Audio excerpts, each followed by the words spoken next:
My name is Kiera, and for the past 2 years I've watched my husband Mark slowly fade away, ever since we were first diagnosed with stomach cancer. I clearly remember the day when the doctor, in his immaculate white coat, with a mask of professional sympathy on his face, uttered these words. There wasn't a drop of hope in his voice, just a dry, harsh statement of fact that made my legs give out and my ears ring as if the whole world had collapsed in 1 second. Mark was only 38 years old. He was at the peak of his career in investment banking, a man who was used to victories and success, to the fact that any difficult task has its own solution. We were raising our 9-year-old son, Ethan, and it seemed that we still had decades of happiness, travel, and plans ahead of us, but suddenly this future turned into a shaky, ghostly mirage.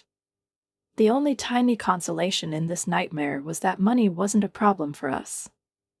Mark earned enough money so that we could afford the best medical care, consultations with leading oncologists, and treatment in the most prestigious clinics in the country.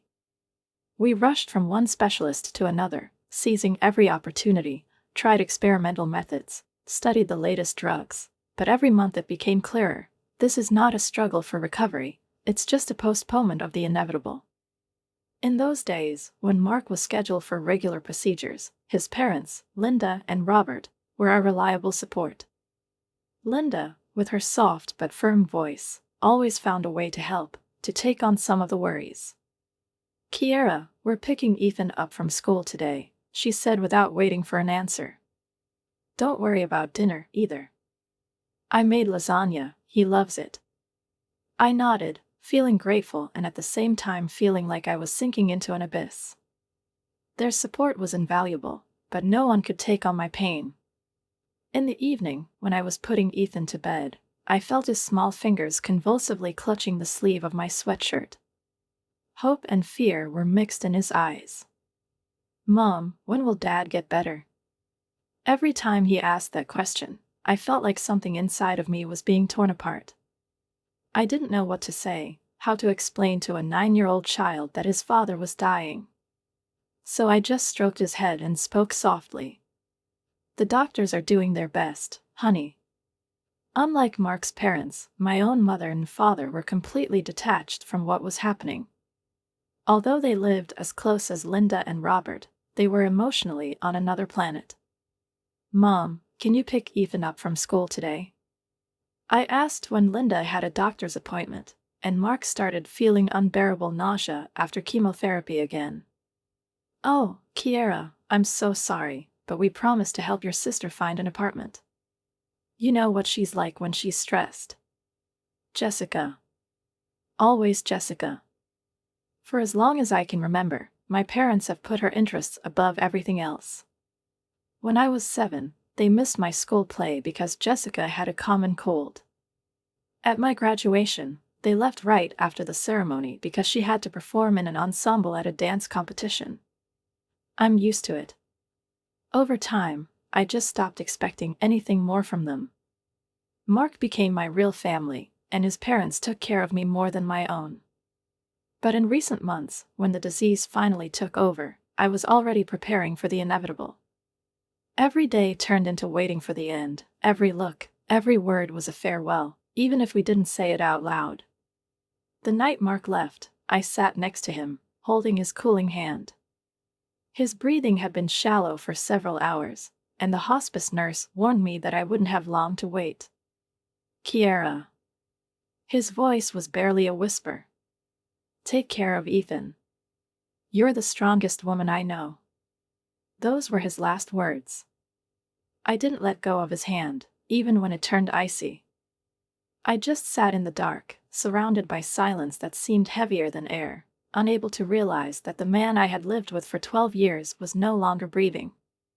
Linda and Robert arrived at the hospital within an hour of my call, their faces etched with the same grief as mine, and when Linda hugged me, her hands were shaking, but her voice was firm as always. We're here, honey, she whispered, hugging me tightly, and in those words there was not only a promise of support, but also a kind of quiet reminder that Mark's family would not leave me alone, that despite all the pain, despite the emptiness that already filled my heart, I still had that part of him, the people who loved him as much as I did.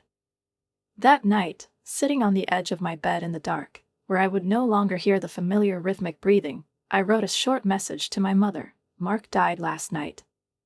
The reply came an hour later. 2 words. It's terrible. No phone calls, no questions about how I'm holding up, how Ethan is, if I need anything. Not the slightest sign of sympathy. I was looking at the phone screen, but I didn't feel the pain of this indifference. I was too numb, too exhausted to experience anything other than an overwhelming numbness. There were too many things ahead to allow myself to think about it. The funeral had to be planned. I needed to comfort my son. It was necessary to somehow put together the fragments of a life that only a few days ago still made sense. The days after Mark's death passed in a kind of shapeless, gray fog. I signed the documents without fully understanding their contents, answered the phone, but did not remember what I was talking about, watched as Linda and Robert took on those responsibilities that I could not fulfill myself. They coordinated matters with the funeral home, talked to people, explained to them what I didn't have enough words for. And then there was Ethan. Every night, when I put him to bed, he asked the same question. "Mom, is Dad really not coming back?" And I stroked his head over and over again and said, "No, honey, he won't come back." On the eve of the funeral, I was already drowning in the small details, the program of the ceremony, the guest list, the order of flowers, the last conversations with the funeral agent, questions from distant relatives who needed to know how to get there. I had to pick up a suit for Ethan, and I realized that I hadn't slept for more than 2 hours in a row in the last few days. "I need to ask my parents to look after Ethan," I told Linda as we sat at the kitchen table, which was littered with condolence cards. "You and Robert have already done too much." She wanted to object, but I resolutely shook my head. "I can handle it, really." I took Ethan to my parents' house, rehearsing in my head what I was going to say. Mom opened the door, already dressed in a light jacket, with a purse in her hand. "Kiera, it's not a good time," she said at once, without even inviting us in. "We're just leaving." I looked at her in amazement, trying to comprehend what I had heard. "Mom, please, it's just for a few hours," I tried to explain. "I need to get everything settled for the funeral, and we had these plans." But before I could finish, my father appeared. "We can't cancel them now," he said flatly, not even looking at me. I could argue. I could have begged. But they were already locking the door behind them. "We really have to go," Mom added with a touch of annoyance, as if I was just asking them for something unimportant and not for help on the day before my husband's funeral. "I'm sure you'll find someone else." They hurried to the car and drove away without even saying goodbye to Ethan, who was standing next to me in confusion and resentment. I squeezed his hand tightly. "It's okay, kid. We can handle it." Sarah answered my call right away and, without asking any questions, said she would look after Ethan. When I dropped him off at her house, something inside me flinched. Curiosity? Anger? I don't know. But on my way home, I turned onto the street where my parents lived. The lights were on because of the thick curtains. And there was Jessica's red Mazda parked in the driveway. I slowed down, feeling the familiar bitterness simmer inside me. So this was an important plan, I muttered to myself. His lips curled into a mirthless smile. They weren't busy. They just, as always, chose to help Jessica rather than me. Even now. That night, sitting on the edge of my bed, I opened WhatsApp and wrote a message to the family group. "Mark's funeral will take place at 11 a.m. on Thursday at Greenwood Chapel. The ceremony will be followed by a small reception." The screen said, "Message read." But no one answered. The anxiety that had been gnawing at me since the morning finally made me dial my mother's number. I gripped the phone tighter in my hand, waiting for her to answer, and felt the tension in my chest become almost unbearable. After all this silence, after reading but ignoring the message, I couldn't just leave it as it was. The rings went on endlessly until finally her voice came on the line, distant and matter-of-fact, as if I was calling to ask how the weather was. "Mom, you saw my message about the funeral tomorrow, right? They start at 11. There was a pause on the line, and I heard her exhale heavily, as if this conversation was a burden to her. "Oh, Kiera, I'm sorry, but we can't come," she finally said, and there wasn't even a shadow of remorse in her voice. "Jessica has booked a few tables at Emilio's. We're going to celebrate her promotion. It's noon now, and we've already agreed." I almost dropped the phone, stunned by what I heard. "Mom, it's Mark's funeral." I said it slowly, not believing I had to explain it. "We are talking about Mark, who paid for the renovation of your house 3 years ago, when your roof collapsed. Mark, who has been a part of our family for more than 10 years. Mom was silent for a few more seconds, and then she said in a flat, emotionless voice, "It was a long time ago, Kiera. We need to focus on the living, not the dead. Jessica needs our support right now." I opened my mouth to protest, but the next moment I heard a short beep. She just hung up. The anger that boiled up inside me did not let me freeze in this numbness. I immediately dialed Jessica's number, my fingers trembling as the phone rang. "Hey," she replied irritably, as if I had interrupted something important. "Jessica, Mom says you're having a party tomorrow at the same time as Mark's funeral. Can't you bear it? Or at least postpone it so they can come?" I heard a short laugh. "No way," she said with a hint of self-satisfaction. "I can't change the booking now, everything has already been confirmed. This promotion is a big deal. It's not like I can reschedule a funeral or anything like that," I said through gritted teeth, anger already trembling in my voice. "Funeral," she mimicked me, and I thought she rolled her eyes. "Kiera, my husband didn't die, so it's hard for me to understand why you're yelling at me." "My husband is dead, Jessica." My voice broke, and I couldn't hold it in any longer. "The man who paid for all your college tuition. It was a long time ago," she waved it off, as if it were some small thing. "Look, my promotion is more important than the funeral. People are dying every day." And then she just hung up. I stood in the kitchen, still holding the phone in my hand, stunned to the core. It was as if I'd just been stabbed in the back and then turned around to make sure the wound was as deep as possible. And as if that wasn't enough, a few seconds later, the phone screen lit up with a message from Mom. "Stop putting pressure on your sister. Her holiday is more important than the funeral. She worked hard for this." I was looking at the screen, and this time I didn't feel anything. No anger, no pain, not even disappointment. Just fatigue. The day of Mark's funeral turned out to be clear and sunny, as if nature itself had decided to mock the darkness I felt inside.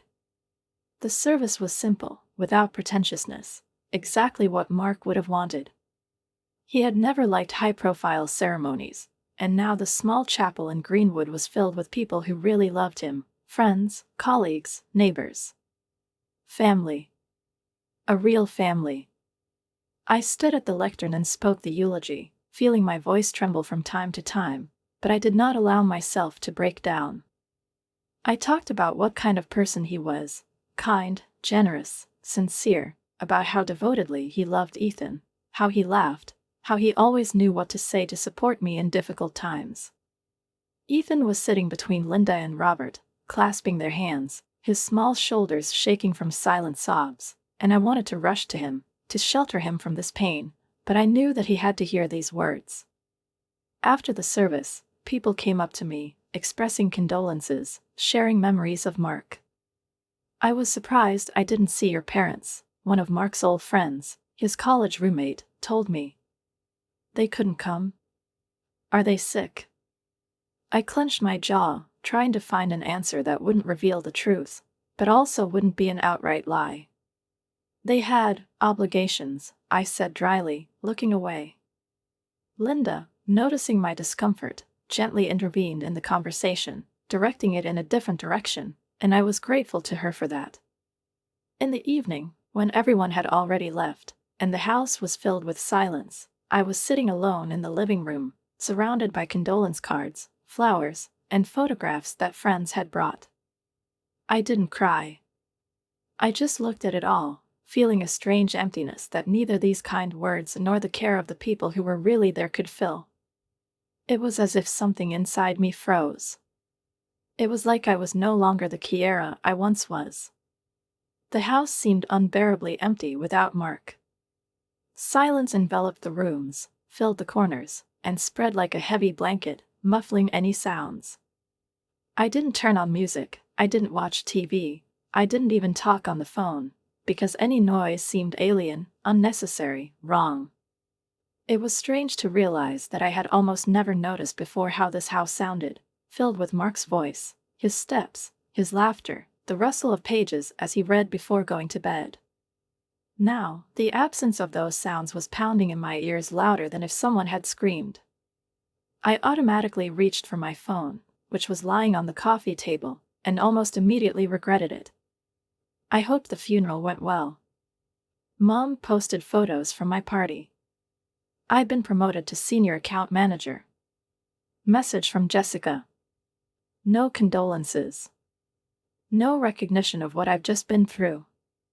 Just a celebration of her achievement, full of joy and pride, complete with holiday emojis. I stared at the screen, not knowing which shocked me more, the indifference or the complete lack of awareness of what she had just done. I turned off the phone, not even bothering to answer, and went upstairs. Ethan was fast asleep, his little fingers clutching the teddy bear Mark had given him for his last birthday. He looked so fragile, so defenseless, but I could see the mark in his face, in the shape of his chin, in the barely noticeable frown of his eyebrows, even in his sleep. I climbed into bed next to him, feeling my heart calm down a little next to a steady breathing. The next week passed in a blur. Linda and Robert came every day, brought food, took Ethan to the park, helped me sort Mark's things, knowing that I just couldn't do it alone. They didn't put pressure on me, they didn't say unnecessary words, they just stood by me, allowing me to determine for myself how to deal with this grief. My parents never called. Not to ask how I am. Not to find out how Ethan was. I told myself that I didn't hold anything against them, that it didn't matter, that I was already used to it. But something inside me still shrank with each new silence from their rooms. A week after the funeral, Mark's lawyer, Mr. Simmons, called me. "Mrs. Turner, it's time to discuss your husband's will." His voice was smooth and professional, but there was genuine warmth and respect for the person whose name he spoke. "Mark has prepared very carefully. We will hold an official reading tomorrow afternoon." I nodded, even though he couldn't see it, and quickly agreed, after which I called Linda and Robert to invite them. "Of course we'll be there," Linda said without thinking. "Mark would like that." The next day, Mr. Simmons arrived at 2 p.m. sharp. He entered the house, carrying a leather briefcase, and had a stern, slightly gloomy expression on his face, which softened a little when he saw Ethan. "Your father often talked about you," he said, formally shaking my son's hand. "He was very proud of you." Ethan nodded, his lips twitching, but he didn't say anything, just snuggled closer to Linda. We all settled into the living room, me, Ethan, Linda, and Robert, ready for what I expected would be a simple reading of the will. Mark and I discussed his wishes in detail during his illness, so that there would be no unexpected surprises later. I knew that he had left everything to us. I knew that Linda and Robert were mentioned in his will. I knew that he had provided for Ethan's future. But as soon as Mr. Simmons opened the folder, the doorbell rang. Linda looked at me with a slight puzzlement. "Are you waiting for someone?" "No," I shook my head and got up to open the door. When I saw who was standing in the doorway, I almost cursed. My parents were there. And Jessica. They were standing in front of the door, with expressions of exaggerated sympathy, and I felt my anger flare up instantly, a hot flame that I couldn't contain. "What are you doing here?" I asked bluntly, not trying to hide my annoyance. Mom folded her arms across her chest and lifted her chin a little. "We've heard about the reading of the will," she said, and made an attempt to peer past me into the house. "Mark was no stranger to us. We have a right to be here." I stared at her in disbelief. "Right?" I could barely contain myself from raising my voice. "You couldn't even come to his funeral, but now you have the right to be at the reading of his will." The father cleared his throat, taking a step forward. "Kiera, there's no need to bring up old grudges. We are here to support you." I laughed, short, bitter, and humorless. "Support me? It's cute." I was about to close the door, but Mom suddenly deftly stepped forward, gently but resolutely pushing past me into the house. My father and Jessica followed her, as if they were afraid I would change my mind. "We're a family, Kiera," she said firmly, as if those words were supposed to explain everything. I stood in the doorway, stunned by their insolence. When they entered the living room, Linda and Robert immediately looked up. Both of them's faces darkened when they saw who had come. Robert leaned forward and whispered to me, "What are they doing here?" I shook my head, barely able to contain my rage. "I have no idea." My hand was shaking slightly with anger, but I couldn't afford to make a scene in front of Ethan. He had already been through too much these past weeks, and the last thing he needed was to see me yelling at my family, who apparently didn't even realize how disgusting they were behaving at that moment. Mr. Simmons, remaining true to his professionalism, only slightly raised an eyebrow, assessing the situation, but did not allow himself a single comment. "Let's continue reading the will," he said calmly, returning to the document, and I forced myself to take a deep breath, suppressing the storm inside. My parents and Jessica sat on the couch opposite Linda and Robert, and Ethan sat next to me in an armchair, his lips pressed together in a tense line, as if he felt that something was wrong, but did not understand what exactly. The tension in the room became almost palpable. I, Mark Andrew Turner, being of sound mind and firm memory, declare that this is my last will. Mr. Simmons started reading the official document, and I focused on his voice, trying not to look at my parents' faces. The first item was the inheritance to Linda and Robert. Mark left them $200,000, enough to provide them with a comfortable retirement, and to thank them for their continued support throughout our marriage and especially in the last months of his life. Linda gasped, her eyes filled with tears, and she clutched Robert's arm convulsively. "We never expected," she whispered, closing her mouth with trembling fingers to keep from crying out loud. Robert, despite his outward restraint, squeezed her fingers tightly, showing that he understood how his wife felt. I felt a warmth spreading in my chest. Mark knew what he was doing. The lawyer continued. "He left me our house, 2 apartments in the city center that I didn't even know he owned, and $400,000 in liquid assets. Apartments generate significant rental income," Mr. Simmons explained, looking at me over the top of his glasses. "Mark acquired them as an investment 3 years ago." I froze, stunned by the magnitude of his foresight. Mark planned everything. He knew that if he was gone, he would provide me and Ethan with financial stability. He thought about the future as only a man who had hoped to the last but had no illusions could think. Mr. Simmons continued to read, but I felt something change in the atmosphere of the room. My mother's expression, which had previously looked like casual sympathy, slowly changed to something that was all too familiar to me, appreciative, avid interest. Jessica straightened up, her fingers tapping lightly on her knee, as if she was already calculating something in her mind. And when the lawyer finished, there was a tense pause, broken by a loud bang. My mother threw up her hands, her face lit up with a wide, almost joyful smile. "Well, that's wonderful news, isn't it, Kiera?" There was silence in the room. Linda and Robert stared at her in complete shock. But Mom didn't seem to notice. "I mean, with 2 apartments and all that money, you can certainly help your family," she continued, as if the decision she had just heard was beneficial to everyone present. I felt rage rising in me. "You mean," I began, but Jessica interrupted me. "It's true." She nodded fervently, with emphasis. "It's so expensive these days, and you have 2 apartments just standing there." I couldn't believe what I was hearing. Mark hadn't even cooled down in his grave yet, and they were already eyeing his assets like jackals waiting for the right moment. "You should give one of these apartments to Jessica," my father interjected, as if it were the most sensible thing in the world. I turned my head sharply to make sure that he had actually said those words. "What?" "Well, what do you need anyway?"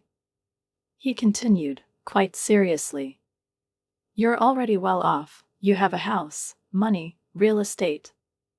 Jessica is fighting for her place in life." I stood up slowly, feeling the anger no longer just throbbing in my chest, but heating up to the limit. "Are you serious now?" My voice was low, but full of rage. "You're skipping Mark's funeral for the party. You've been ignoring me and Ethan all week. And then you show up uninvited at his will to claim his property." My father frowned, but before he could speak, I added, "You haven't even asked how your grandson is feeling. You've never asked him how he's coping with his father's death." "Kiera," he began in a condescending tone, as if he were talking to a moody child, "there's no need to be selfish. Now you're alone, but you have all this wealth. You have to share it." I felt something snap inside me. Selfish? My voice trembled, not from weakness, but from barely contained anger. "I'm not alone. I have Ethan. And all that Mark left is for his son's future. Every penny, every investment, every dollar will go to ensure that Ethan gets a better education, better opportunities, a better life, which his father can no longer provide." Mom rolled her eyes, as if I'd just said something absurd. "Kiera, come on, you're being dramatic. Jessica is your sister. She deserves support." I looked at them all, my mother, my father, Jessica, and suddenly realized that they would never change. They will never see me as anything but a convenient resource. I watched as my parents and sister exchanged glances, and something in their expressions made me tense up even more. It wasn't just anger, it wasn't just disappointment. There was something disturbing in their eyes that looked almost like resentment. It was as if they genuinely felt deprived, as if I was really being unfair to them by refusing to share what belonged to me and my son. "You're being ridiculous, Kiera," her mother suddenly said sharply, crossing her arms over her chest. "Jessica needs help now, not some kid who won't even go to college for years." Robert, who was sitting next to me, abruptly straightened up, and his usually soft voice sounded harsh. "The baby, Bonnie. Your grandson." Mom narrowed her eyes, but he continued without letting her get in a word. "And his father. My father, I remind you, has just died." I saw her cheeks flush, her fingers clench into fists, but instead of remorse, cold metal rang in her voice. "Don't you dare tell me how to treat my own grandson," she said, shooting Robert a look full of contempt. "You've been in this family longer than he has," she continued, already turning to me, "and yet you've shown surprisingly little interest in us being a part of it." Linda, who had been silent until then, suddenly smiled coldly. I saw my mother's eye twitch, but before this argument could escalate into anything more, I raised my hand, stopping everyone. "That's enough." I turned to Ethan, who was sitting in an armchair, intently watching our exchanges. He was too smart not to understand what was going on, but I didn't want him to hear it any further. "Ethan, can you go upstairs to your room for a while? Take Mr. Simmons with you and show him your model airplanes." The lawyer, who looked like he already regretted being dragged into this family drama, instantly jumped at the opportunity to leave. He stood up and gave Ethan a friendly smile. "I'd love to see your collection, young man." Ethan nodded and went out with him, but before disappearing behind the stairs, he gave me a quick, anxious glance. As soon as they left, I turned to my parents and sister, no longer holding back. How dare you come to my house just a few days after my husband's funeral, a funeral that you didn't even bother to attend, and demand his money? I saw my mother press her lips into a thin line, my father look away, and Jessica raise an eyebrow, as if surprised by my tone. Mark has worked all his life to provide for Ethan and me. He has been fighting cancer for 2 years, and in all that time, what kind of help have you offered? I leaned forward, and my voice cracked with anger. Nothing. You didn't even look after Ethan for a few hours when I needed him so badly. It's not fair, my father began, but I immediately interrupted him. Unfair? Anger rang in my voice. It's unfair that Mark spent thousands of dollars to repair your roof when it collapsed during a storm 3 years ago.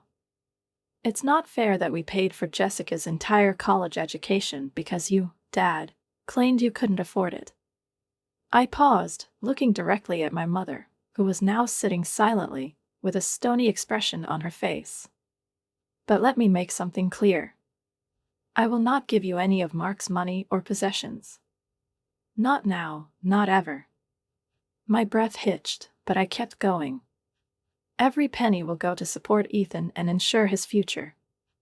That's what Mark wanted. And that's what's going to happen. My mother's face contorted with rage. You're ungrateful.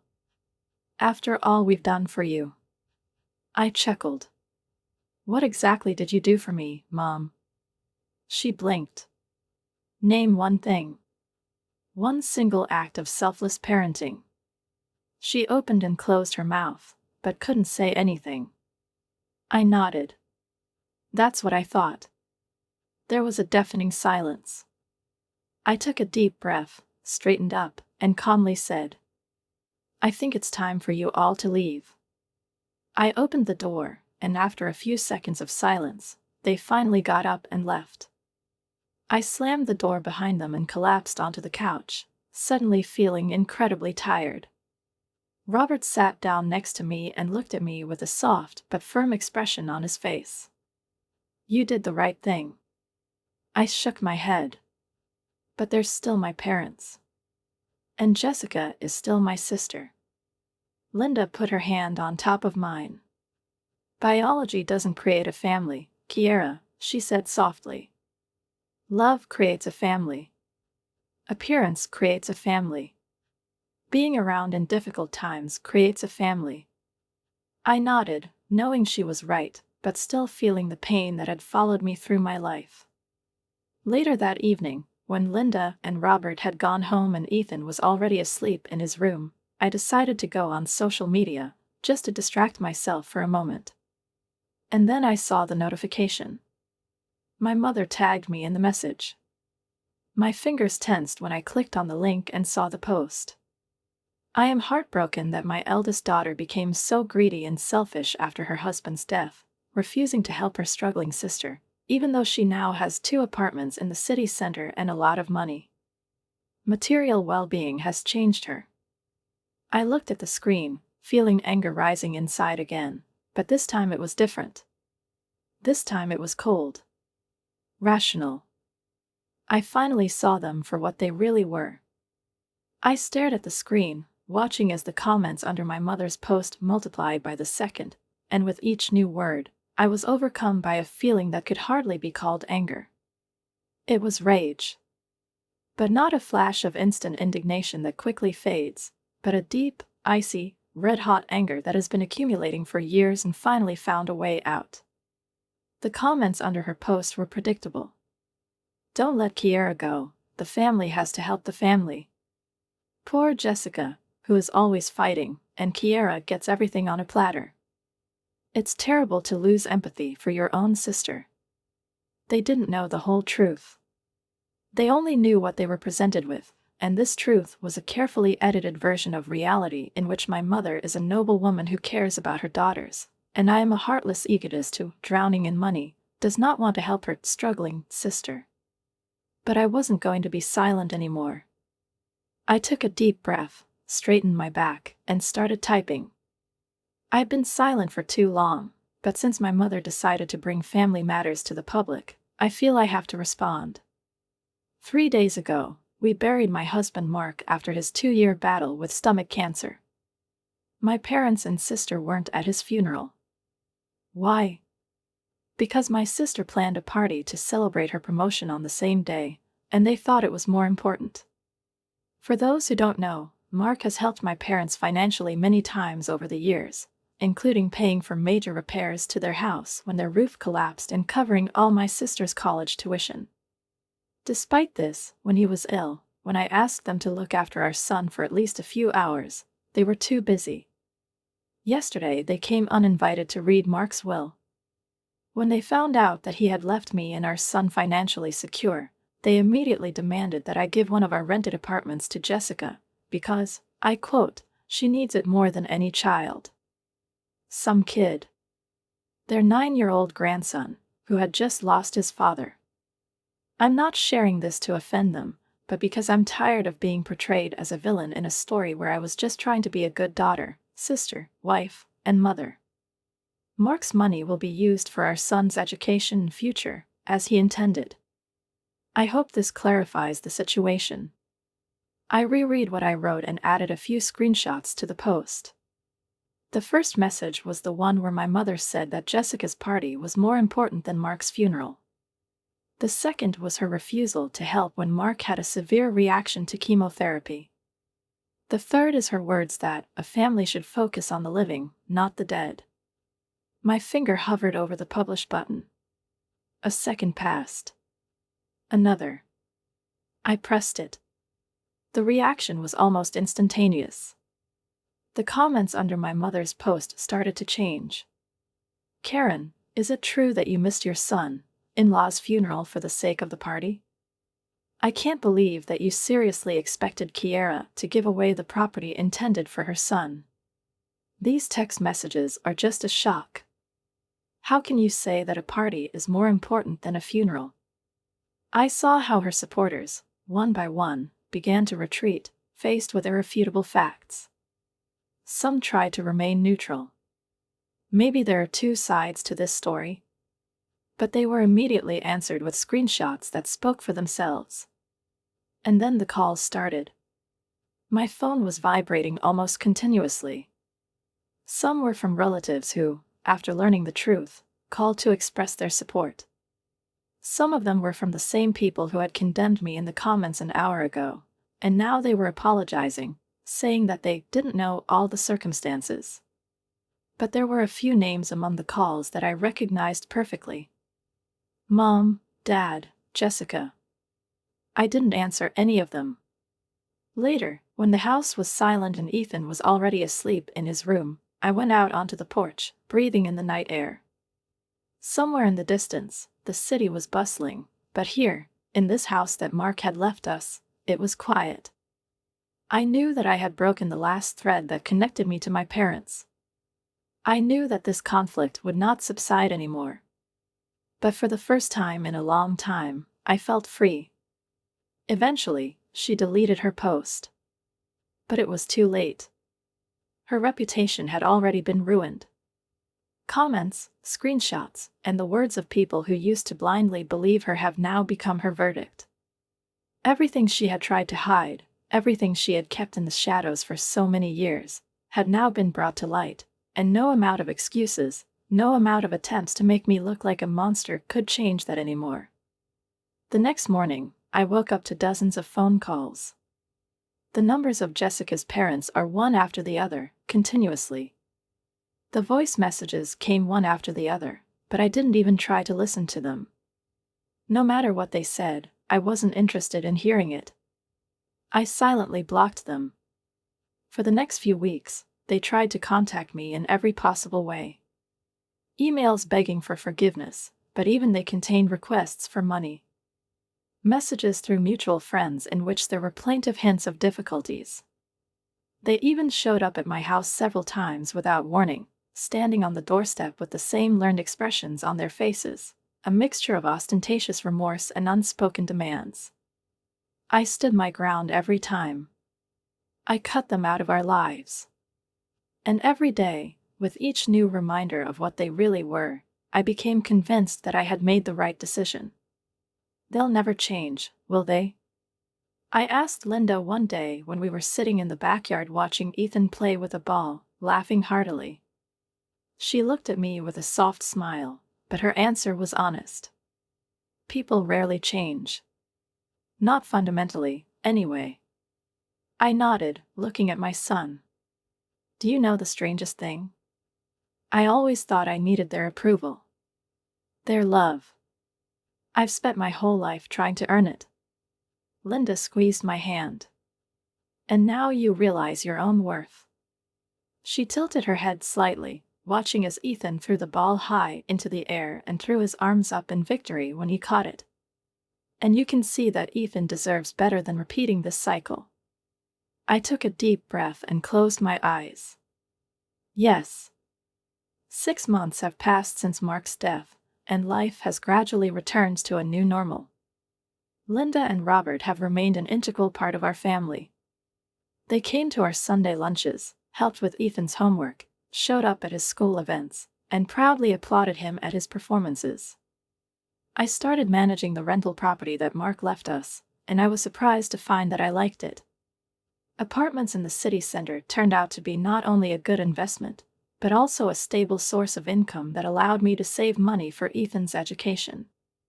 I also invested some of my money in shares of companies that Mark believed in, and every time the dividends came, I felt strangely satisfied, as if he was still guiding me, helping me make the right decisions. I only heard from my parents and Jessica through mutual acquaintances. They were experiencing financial difficulties. Jessica lost her job. Parents complained about retirement expenses. And every time someone cautiously hinted that maybe I could help, my answer was unchanged.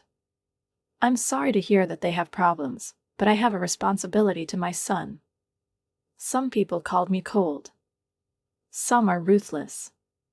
But when I looked at Ethan, who was getting more confident and happier every day, growing up surrounded by people who truly loved him, I knew I had done the right thing. One evening, as I was putting him to bed, I suddenly heard a question that took me by surprise. "Mom, do you ever miss Grandma Karen and Grandpa David?" I froze, knowing that he deserved an honest answer, but at the same time not wanting to burden him with adult problems. I thought about it. And then she said softly, "I miss the relationships that I would like to have, but not the ones we actually had." He nodded, seeming to understand more than a child his age should. "I'm glad that we have Grandma Linda and Grandpa Robert." I squeezed his small hand. "Me too, buddy. Me too." Some people have never understood why I cut my family out of my life. They said that a family remains a family, no matter what. But they have never experienced constant disappointment. We have never felt a lifelong pattern of favoritism.